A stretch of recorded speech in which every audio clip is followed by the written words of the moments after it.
we hardly talk about the definition of democracy, what it means.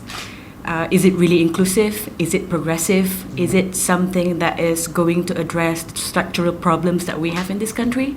So when I saw that picture, I got really upset because, of course, I'm not naive to think that the politicians would save us, but when Anwar was released, I was thinking to myself that, okay, maybe something good would happen in terms of discourse, because after what he went through, his freedom was taken away for 3 years, and then he was talking about the price of freedom, after being incarcerated for so long.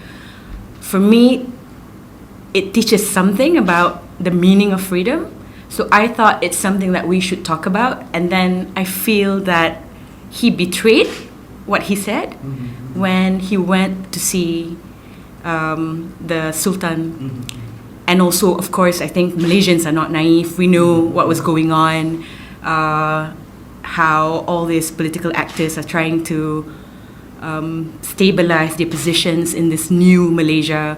Government does what government does, right? And of course, I think they too don't want to offend certain people because the issue is pretty controversial. It's considered taboo here in Malaysia to speak about the monarchy. And they have their reasons, which I totally understand. But I think what I'm more concerned about is the fact that the people need to know that we have a right to question power, we have a right to be critical of power, and we have a right to express it.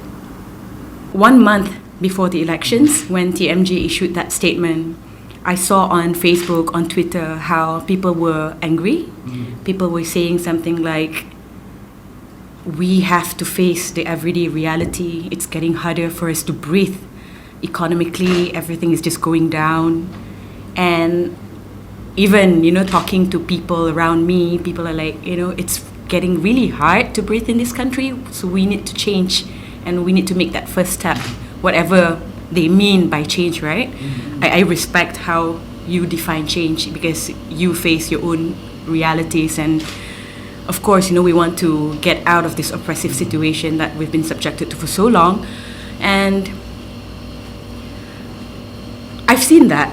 But maybe, and of course, I'm also aware that people always self-censor because we have draconian laws that would punish people who speak up, particularly when they talk about issues that are deemed controversial, when they talk about institutions that are beyond accountability. People have that fear. The culture of fear is very strong in this country. We can't talk about religion, we can't talk about race, we can't talk about the royalty, for example. But at the same time, we say that we are a democracy. So I think it's a big contradiction that we have to address. So I don't think what I said is something new. It's just that I thought, when I was writing it, that, this is the moment that we should seize, since we have changed the government, since everyone believes that the space is expanding, so we should be freer to express how we feel about things.